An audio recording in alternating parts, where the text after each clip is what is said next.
Hi, I'm Kirsty from Kirsty's Coaching, and I thought I'd try doing a vlog.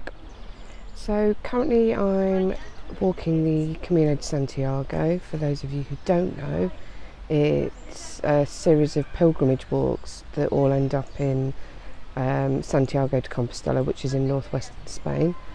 I'm doing probably the most popular one, which is the Camino Frances.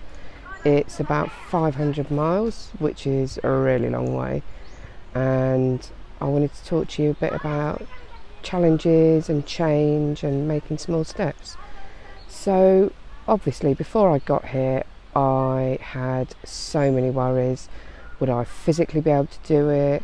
How would being away from my family and friends for 6 weeks be? Could I cope with all of that?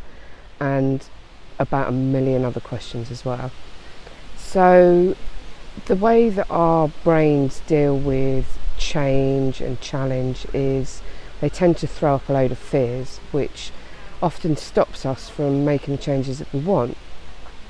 The reason it does that is because in sort of the days of cavemen, being the same as everyone else, doing the same thing was safety. So if you break away and do something different from the group, then it's likely to end in death.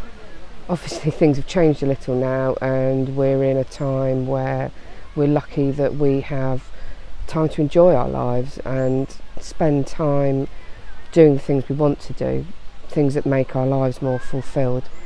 So how do we deal with that niggly voice that's going, nope, this is too big, don't want to do it, too scary, let's stop, let's just stay at home, let's not make this change, it's too much?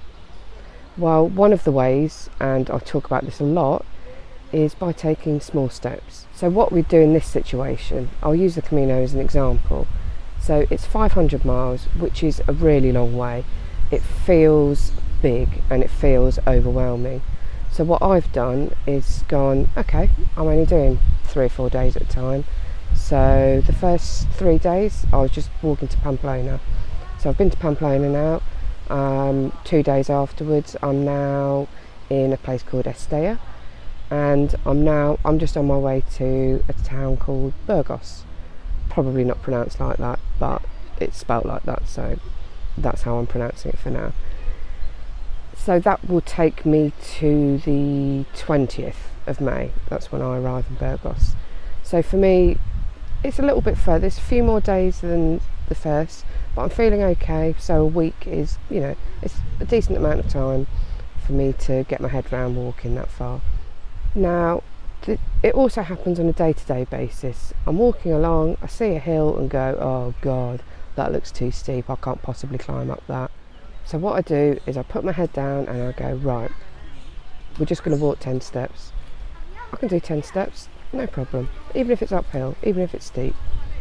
So I keep doing that, and when you're in the moment and concentrating on that, just those 10 steps or whatever small thing it is that you're concentrating on, everything else goes out of the window and you're just concentrating on now, on that one small step. So what you can do is you can use that for the changes or the challenges that you want to make in your life. So instead of looking at it going, this is such a huge change that I need to make, I've got to do this, I've got to do that, I've got to do something else, and it's just too much to think about. What you can do is just say, okay, we'll just have a look. Just even look in the direction that you'd like to go in. See what it looks like, take maybe a little tiny step, see what happens. It really, really helps with that feeling of being overwhelmed, it's too much and it's just scary. So if there's any changes that you want to make in your life right now, just think about a first step. Plan for that just tiny little step, block everything else out and see what happens. Okay, so I'm going to go now. Hope you've enjoyed this video. Take care and I'll see you soon. Bye.